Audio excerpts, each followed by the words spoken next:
Bom, vamos resolver o teste. Questão 1 é a derivada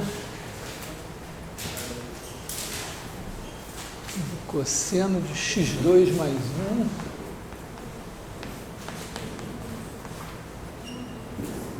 essa é a nossa primeira questão, quer dizer, a derivada disso. Isso aqui é cosseno de alguma coisa. Antes de tudo, né? Aliás, é seno, né? É seno.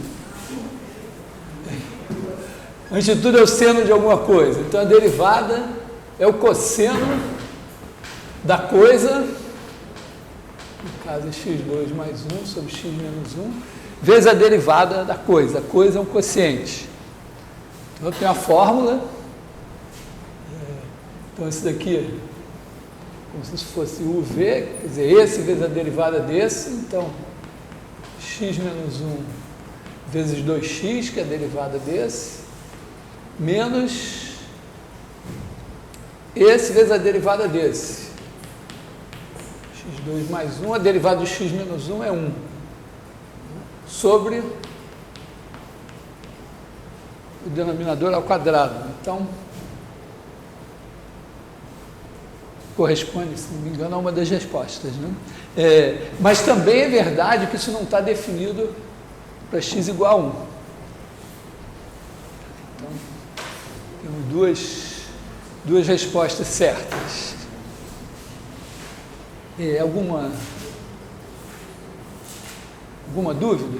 Quer dizer, a gente está trabalhando assim, né? Isso aqui é como se fosse, isso aqui é uma certa função g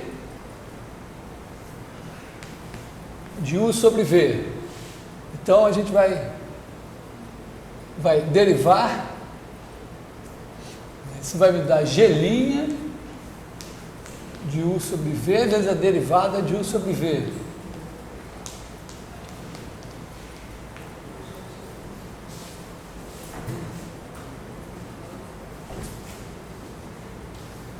Bom,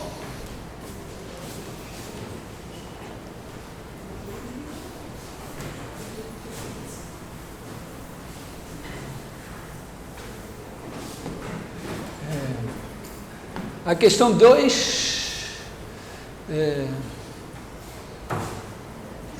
cosseno quadrado de x2 mais 1 mais seno quadrado de x2 mais 1 elevado à oitava. Então, tem duas maldades nessa questão, né? A primeira é que isso daqui é 1.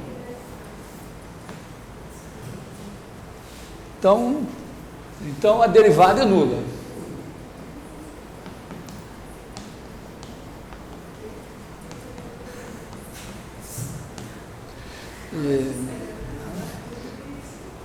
Já de cara a derivada é nula. Mas, vamos dizer, se eu fosse aplicar a fórmula, eu teria que dizer, bom, é alguma coisa elevada à oitava. Então é 8 vezes a coisa elevada à sétima,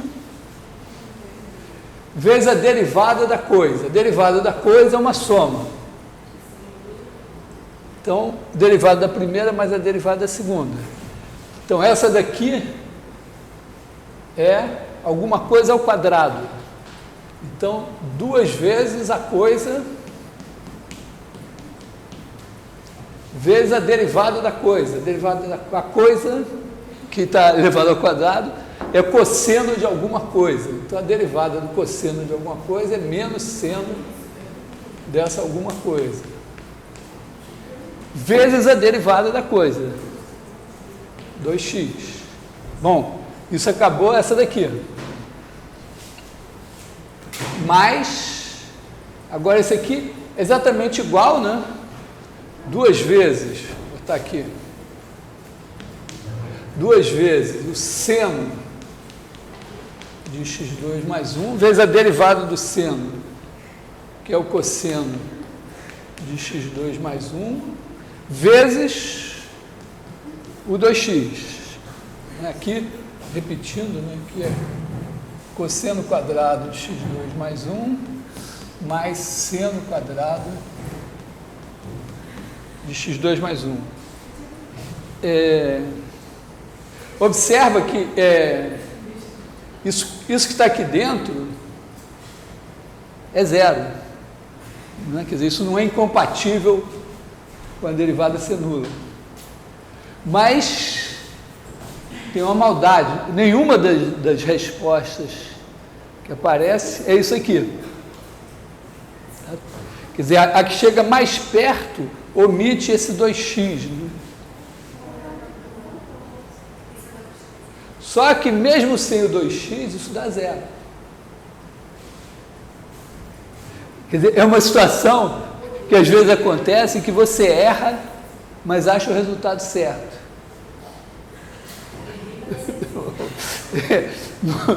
Numa prova de múltipla escolha, eu não posso dar errado se você me dá o resultado certo.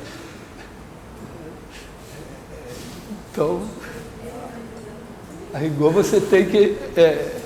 isso aqui está certo. Nunca pretendo fazer esse tipo de sacanagem na prova, mas acontece às vezes, você faz as contas, acha um resultado, conclusão faz sentido, você fica todo feliz, depois você descobre que fez as contas erradas, mas por sorte, você tinha achado o resultado certo. Então aqui, quer dizer, a resposta aqui omite esse 2x, também está certo porque dá zero.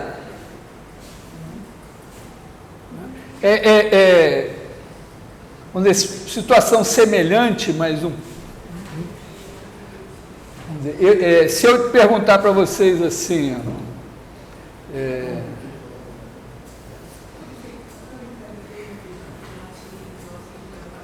raiz de x menos a1 ao quadrado mais y menos b1 ao quadrado igual a raiz quadrada de x menos a2 ao quadrado mais y menos b2 ao quadrado, isso é equação de quê?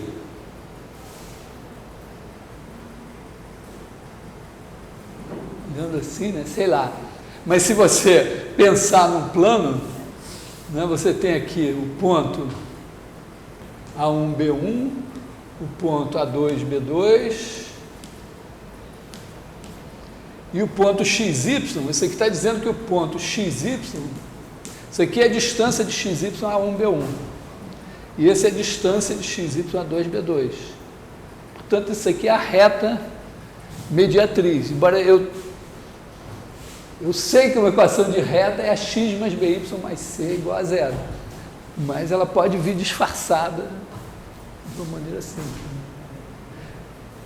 Nesse caso, vamos dizer, é como qualquer coisa, qualquer expressão, se eu quisesse essa sacanagem mesmo, podia ter posto uma expressão que não tem nada a ver com seno e cosseno e que fosse igual a zero. A resposta estaria certa. Bom,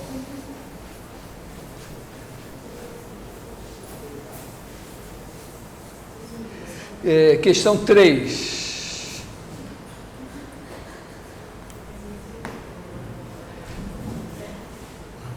Bom, uma sobre a função seno. A função seno está aqui, né? 0 π sobre 2, e o seno, na medida que você vai andando para cá, ele vai aumentando, de 0 a π sobre 2. Então, a letra A está certa. Já o cosseno não, né? O cosseno começa em 1 e ele vai diminuindo aqui. Então, a letra B está fora. Seno x e cosseno x menos π sobre 2, tem alguma coisa a ver? Parece que tem alguma coisa a ver assim, né? Eu acho que não, né?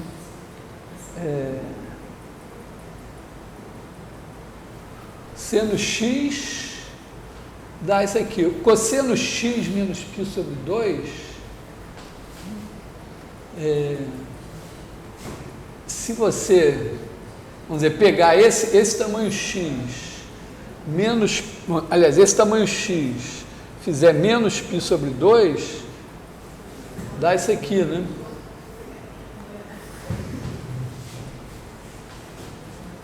Quer dizer, aqui, vamos dizer, aqui é o x, e esse daqui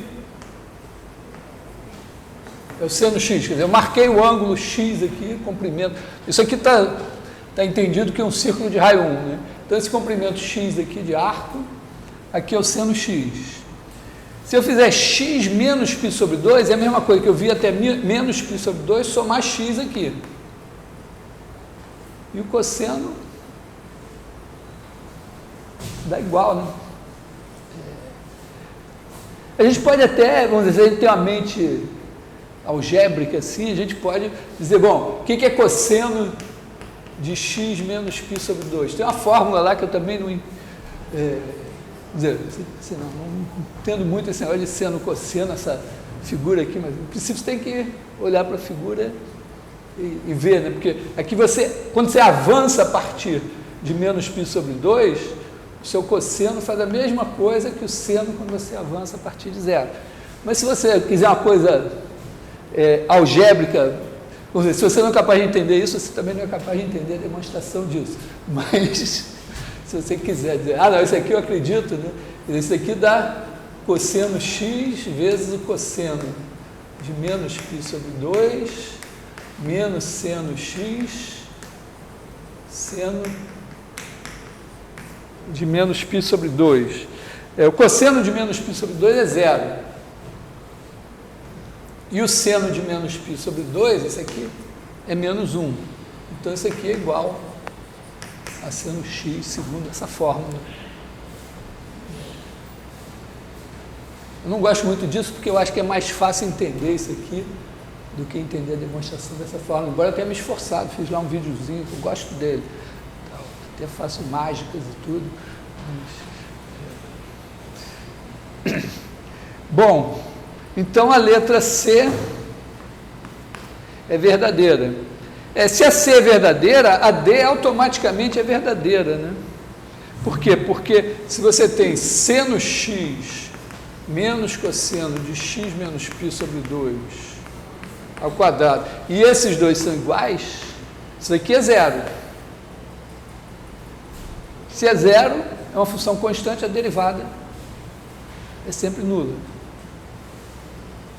Então, só a letra B que não servia aqui.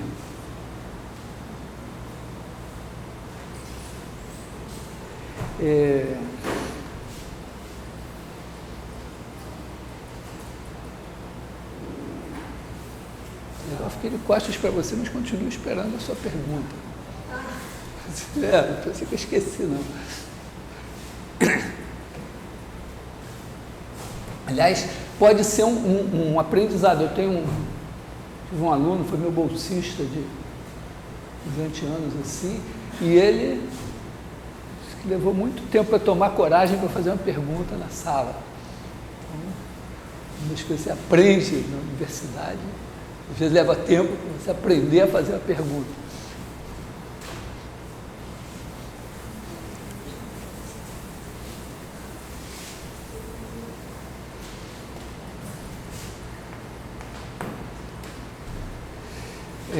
Bom, 4. Então, x de t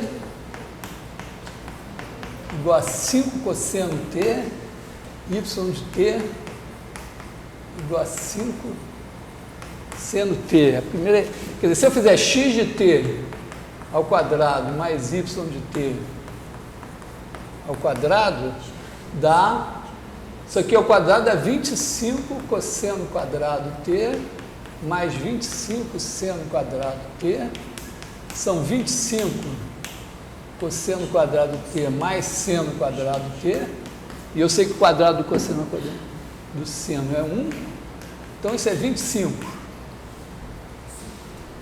Então, errada a letra A, né?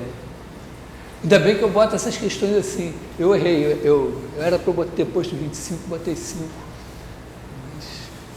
Era para ser verdade, ficou falso. A letra B, bom, isso faz sentido. Então, se você desenhar x de t y de t. É um aprendizado difícil. A gente fica tão viciado com função gráfico x, f de x. Aí a gente não consegue pensar, e para uma pessoa que faz física principalmente é terrível, que a gente lida com a variável tempo e a gente vê as coisas evoluindo no tempo, né? Então, quando uma partícula se move, você vê um ponto se movendo no espaço em função do tempo. A variável tempo, você está olhando no relógio, está sentindo ela passar. Você sente porque a coisa se move, né? Então, quando você faz um movimento de uma partícula no plano, você, na verdade, né, o movimento da partícula tem o plano e tem a partícula se movendo no plano. Se você imaginar um rastro, agora no computador é legal, você pode mandar ir plotando a partícula e ir deixando o rastro. Você vê a trajetória da partícula.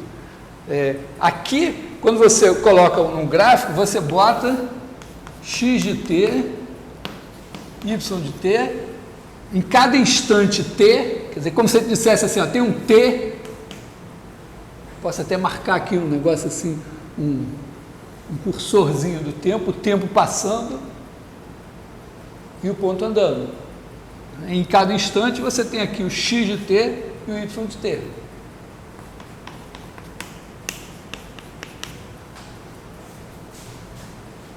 E aí, quando você tem isso, se você tem aqui que x de t, x de t ao quadrado mais y de t ao quadrado é 25, no caso aqui, quer dizer que em qualquer situação, para essas duas funções aqui, você tem que x de t ao quadrado, aqui é o x de t, aqui é o y de t, e aqui é o ângulo reto. Então, o quadrado desse mais o quadrado desse é 25. Então, aqui você tem uma hipotenusa que mede 5. Então, quando o t está variando, você está andando sobre esse círculo aqui. Se o t começar em 0, você começa aqui. E se ele vai andando, quando ele chega em 2π, você voltou aqui, fechou o círculo. Então é verdade que esse ponto descreve um círculo.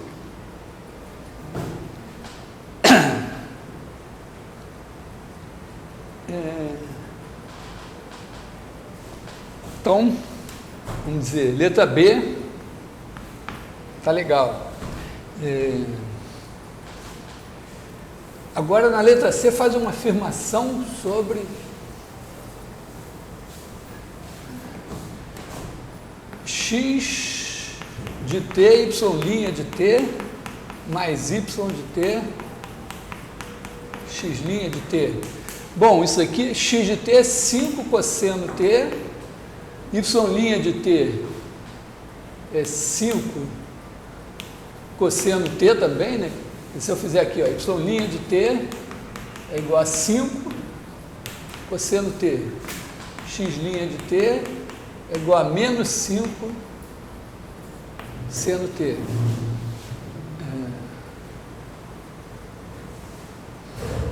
Então, agora aqui, mais 5 seno t vezes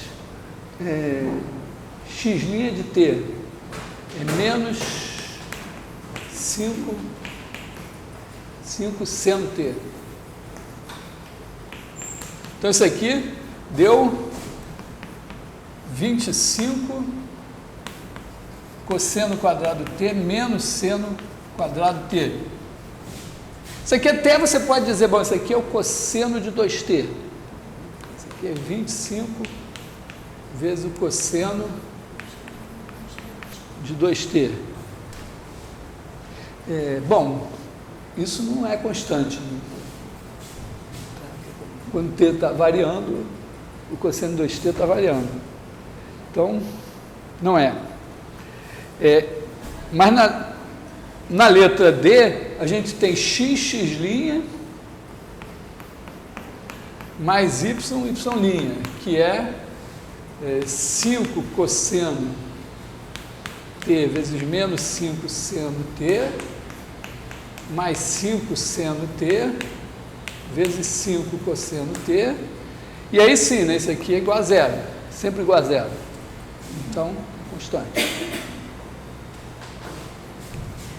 Isso aqui é super importante.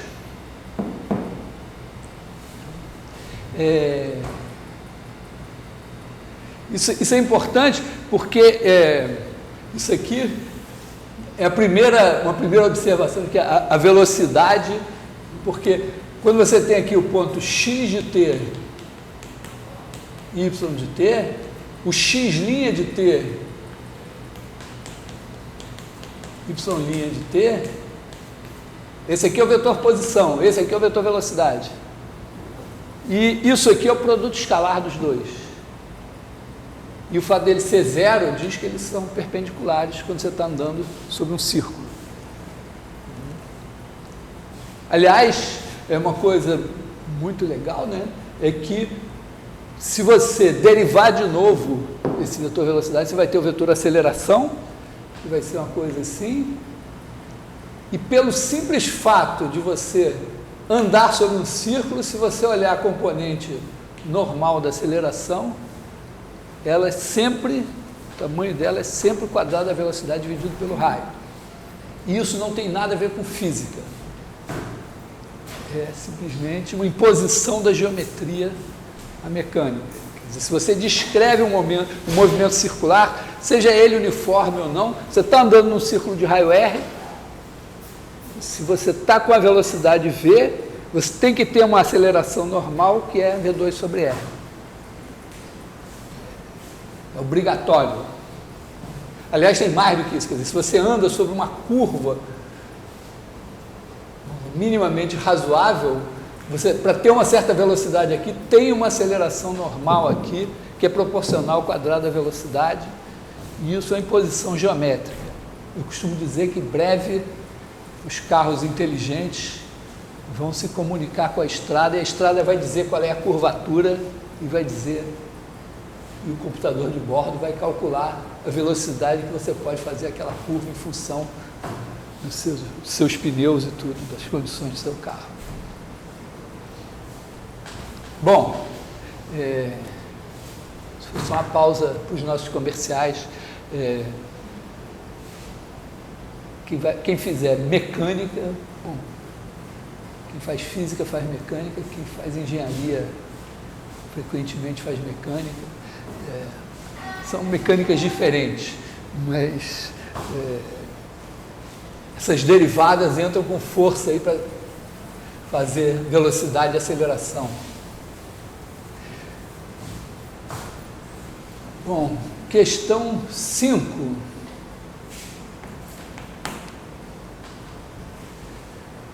Primeira, né? Quer dizer, eu estou dizendo que f' de x é maior que zero para todo x no domínio.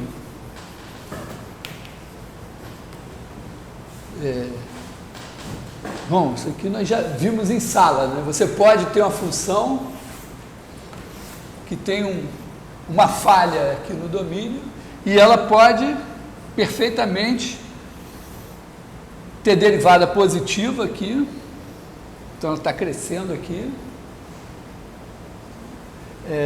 E ter derivada positiva aqui também. Então, está crescendo, mas ela não é crescente, porque crescente significa que se eu pegar um ponto x1 e um ponto x2, f de x2 teria que ser maior que f de x1, e aqui não é. Então, derivada positiva, você tem que se preocupar com esse detalhe, se não tem uma falha no seu domínio, não tem ponto faltando. Depois, a letra B,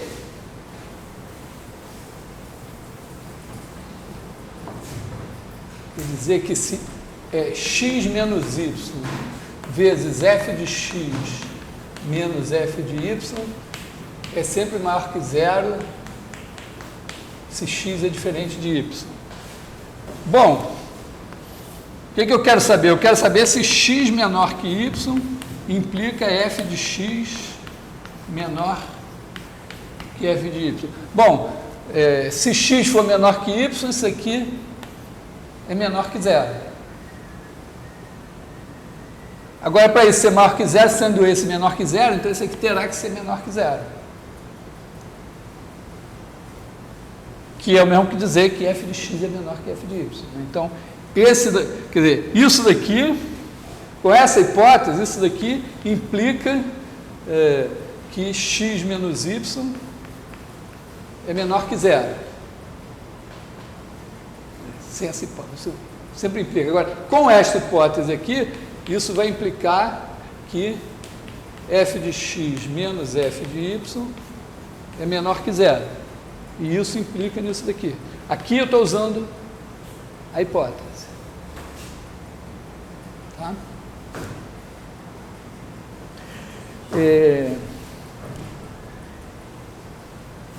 A letra C então a letra B tá legal. A letra C é a mesma coisa, só que assim, né? Preciso de parênteses aqui. É exatamente a mesma coisa, né? Porque se esse cara é negativo e o quociente é positivo, então o de cima tem que ser negativo também. Então, se esse é negativo, quer dizer, se x é menor que y, esse é negativo. Se esse é negativo e isso é verdade, então esse também é negativo. Isso significa isso aqui.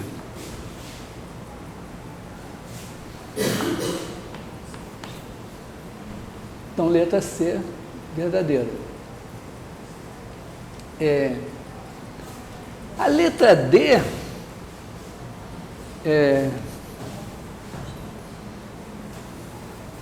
está dizendo agora que a gente está num intervalo aí, quer dizer, não tem buraco aqui no meio, no domínio assim, e aqui a derivada é positiva.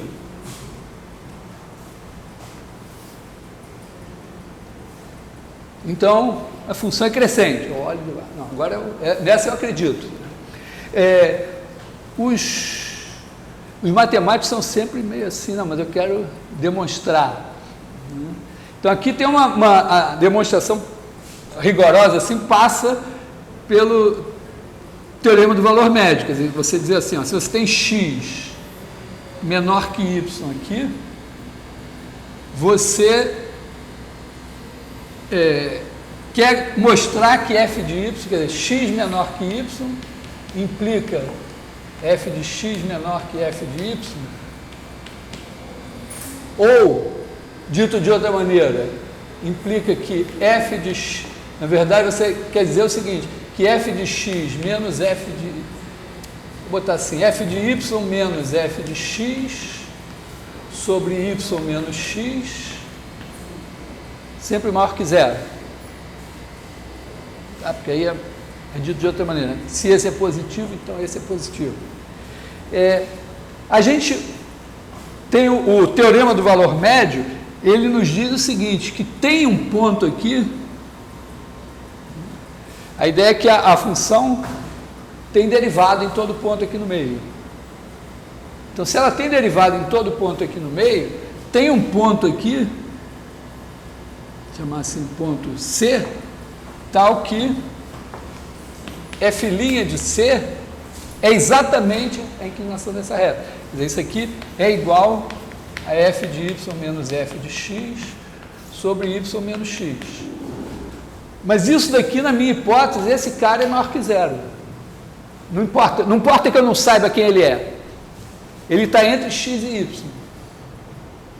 Então, se ele está entre x e y e a derivada dele é maior que zero, então isso aqui é verdade. Esse aqui é maior que zero, então isso é verdade.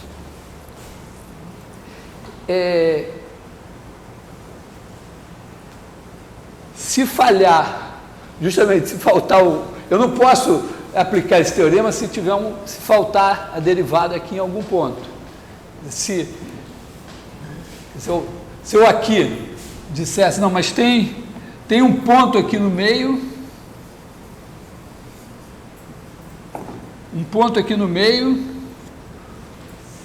onde a função não é derivável. Então pode acontecer, né, exatamente nesse ponto aqui, ó, pode acontecer o seguinte, a função ser assim e assim.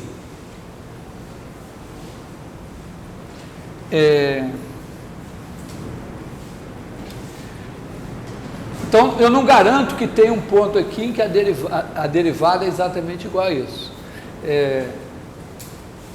É claro que nesse caso aqui eu não tenho derivada positiva, mas eu posso, vamos dizer, justamente cair no...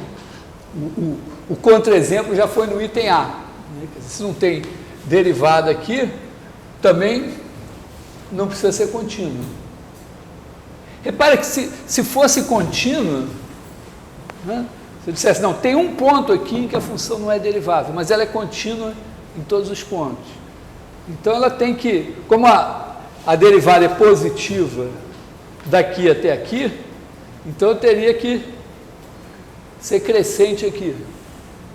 E como é positiva daqui até aqui, eu também, mesmo não sendo derivável, teria que ser crescente. Então, se eu garantisse que a função não é derivável num ponto C, mas é contínua nesse ponto C, ainda seria crescente. Na verdade, podia ter vários pontos aqui em que a função não fosse derivável, desde que ela fosse contínua em todos eles, ela ainda seria crescente. Não sei como é que vocês foram no teste. Eu botei umas coisas assim para testar a compreensão da derivada.